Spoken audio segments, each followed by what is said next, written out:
चेहरा ये बदल जाएगा, मेरी आवाज़ ही पहचान है। हिंदुस्तान का संगीत जगत अब सूना हो गया है। एक रतन हमारा धूमिल हो गया है। वो महिला शख्सियत जिसने अपनी सुरीली आवाज़ के दम पर न केवल भारत में बल्कि दुनिया के हर कोने में अपनी पहचान बनाई, जिन्होंने हर दशक में अपनी आवाज़ का जादू बिखेर कर मंत्रमुग्ध कर दिया, लेकिन अब उनकी आवाज़ सुनाई नहीं देगी। जी हाँ, मैं बात कर रही हूँ भारत कोकिला, भारत रत्न से सम्मानित लता मंगेशकर की। इस शोक को शब्दों में बयान नहीं किया जा सकता, तो शुरू करते हैं भारत की महान शख्सियत लता दीदी के जीवन के सफ़र की दास्तां।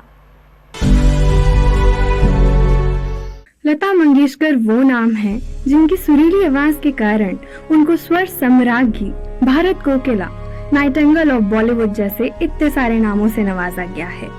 अपने 7 दशक लंबे सुरों के सफर में उन्होंने तकरीबन सभी प्रमुख भारतीय भाषाओं में हजारों गीतों को अपनी आवाज दी।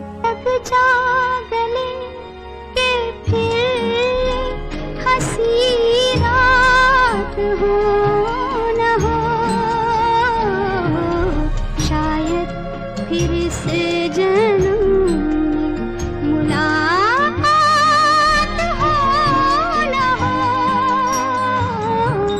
लग जा गले। लता जी का जन्म 28 सितंबर 1929 को मध्य प्रदेश के इंदौर में एक महाराष्ट्र ब्राह्मण परिवार में हुआ। लता जी के पिता का नाम दीनानाथ मंगेशकर और माँ का नाम श्रीमती श्रवंती था। लता जी अपने भाई बहनों में सबसे बड़ी थी। उनके भाई हृदयनाथ मंगेशकर और 3 बहनें आशा, उषा और मीना ने संगीत की दुनिया में अपनी अलग पहचान बनाई। लता जी का संगीत से नाता बचपन में ही जुड़ गया था। उनके पिता दीनानाथ मंगेशकर जाने माने शास्त्रीय गायक थे और थिएटर में भी खूब सक्रिय रहते थे। ये किस्सा बड़ा मशहूर रहा कि शुरू में लता जी को संगीत नहीं सिखाया जा रहा था, लेकिन इनके बाबा के बेहद से शिष्य थे। एक बार हुआ यूं कि उनका एक शिष्य गलत गाना गा रहा था। अपने बाबा की गैर हाजिरी में नन्ही लता ने उस बच्चे को ठीक करना शुरू कर दिया और बताया ये राग ऐसे नहीं ऐसे गाया जाता है। वो नन्ही सी बच्ची इस बात से बेखबर थी कि पीछे उनके पिता खड़े हैं। दीनानाथ मंगेशकर जी ने लता की आई से कहा कि अरे मैं तो बाहर के बच्चों को सिखा रहा हूँ, एक गवैया तो हमारे घर में भी है। और उस दिन से लता जी के संगीत की शिक्षा शुरू हुई। अपने पिता के साथ साथ उन्होंने उस्ताद अमानत अली खान और नरेंद्र शर्मा से संगीत की विधिवत शिक्षा ली। इन्हें वह अपना गुरु मानती थी। कहा जाता है कि 5 साल की उम्र में भी लता जी ने पहली बार एक नाटक में अभिनय किया। उस नाटक में उनके पिताजी ने हिस्सा लिया। इस तरह से उनके अभिनय की शुरुआत हुई। लता ने जब फिल्म में काम तलाशना शुरू करा तब ये तय नहीं था कि वे गायिका ही बनेंगी। शुरू में उन्होंने अभिनय भी करे। लता जी की आवाज के जादू ने फिल्म जगत में तो धूम मचाई, पर इस मुकाम तक पहुंचने से पहले लता जी की जिंदगी में खूब उतार चढ़ाव रहे।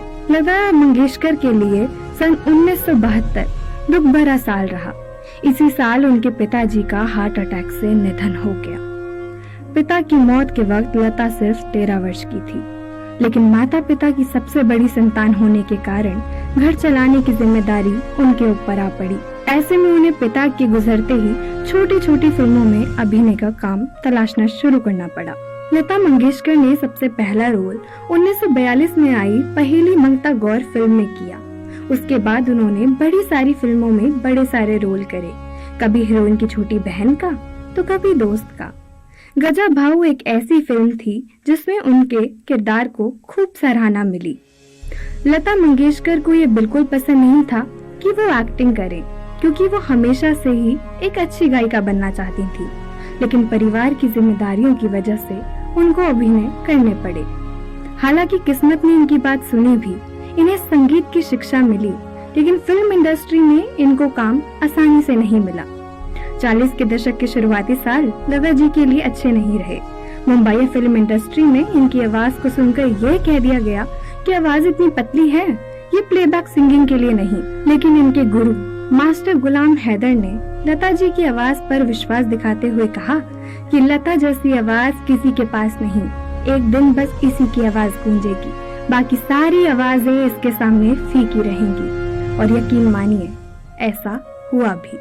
सन 1947 में लता जी ने अपना पहला हिंदी प्लेबैक सॉन्ग गाया, पा लूंगा कर जोरी रे, फिल्म आपकी सेवा में से। और इसके बाद लता जी ने साल दर साल कई सारे गीत गाए। फिर सन आया 1949 जिसमें लता जी का गाया गाना आएगा आने वाला उनका पहला हिट फिल्मी गीत साबित हुआ। आएगा आएगा आने वाला, आएगा आएगा आने वाला। लता जी ने अपने पहले हिट सॉन्ग के बाद ऐसी उड़ान भरी कि 1950 के दशक की शुरुआत में ही वो फिल्मी गायिका के रूप में पूरी तरह से स्थापित हो गयी। फिर तो उन्होंने शंकर जयकिशन, अनिल बिस्बाज जैसे आला दर्जे के संगीत निर्देशकों के लिए गाने गाए। इस दौर में लता जी ने महल बरसात, एक थी लड़की और बड़ी बहन जैसी फिल्मों में अपनी मखमली आवाज का जादू बिखेरा। और इस तरह लता मंगेशकर बॉलीवुड की ऐसी सुर सम्राज्ञी बन गई जिनकी आवाज का जादू अगले 3 दशक तक छाया रहा। दो पलक थी ये दिलों की दास्तां, और फिर चल दिए तुम कहाँ हम कहाँ। लता जी ने हिंदी, मराठी, उर्दू, संस्कृत सहित 36 भाषाओं में गीत गाए और इसके साथ ही उन्होंने एक से बढ़कर एक संगीत निर्देशकों के लिए काम किया, चाहे वो मास्टर गुलाम हैदर रहे हो या नौशाद साहब, शंकर जयकिशन की जोड़ी रही हो या मदन मोहन साहब। बदलती पीढ़ी में भी आर.डी. बर्मन, कल्याण जी आनंद जी और लक्ष्मीकांत प्यारेलाल की जोड़ी के साथ भी इनके खूब गाने आए।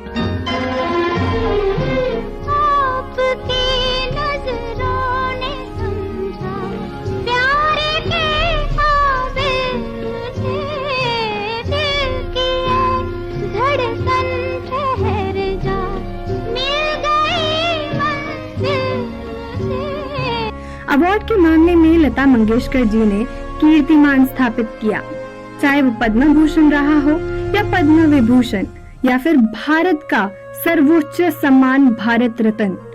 जहाँ पर फिल्म फेयर अवार्ड्स की बात रही तो लता जी ने एक समय के बाद अवार्ड लेने से इनकार कर दिया।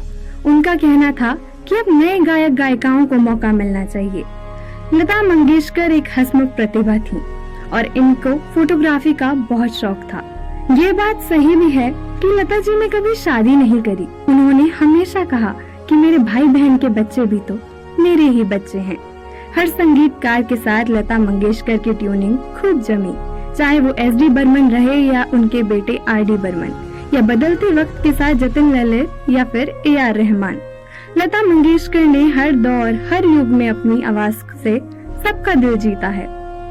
जब हिंदुस्तान और चीन का युद्ध हुआ और बहुत से सैनिक शहीद हो गए, तब लता मंगेशकर की आवाज में आया ये गाना, ए मेरे वतन के लोगों जरा आंख में भर लो पानी। ए मेरे वतन के लोगों जरा आंख में भर लो पानी, ये शहीद हुए हैं उनकी जरा याद करो कुर्बानी। इसे सुनकर तत्कालीन प्रधानमंत्री पंडित जवाहरलाल नेहरू रो पड़े थे। गज़लें रही हों या रोमांटिक गाने, दर्द भरा गीत रहा हो या फिर सपनों भरा, हर जज्बात को लता जी की आवाज़ मिली है। बेशक आज लता जी हमारे बीच नहीं, लेकिन उनके गाने और उनकी आवाज़ हमेशा हमारे दिलों में अमर रहेगी। आज का ये प्रोग्राम हमारी लता दीदी के ऊपर समर्पित था। आशा करती हूँ आप सभी को आज का ये प्रोग्राम बहुत पसंद आया हो। पसंद आया हो तो इस वीडियो को लाइक ज़रूर करिएगा और चैनल को सब्सक्राइब भी।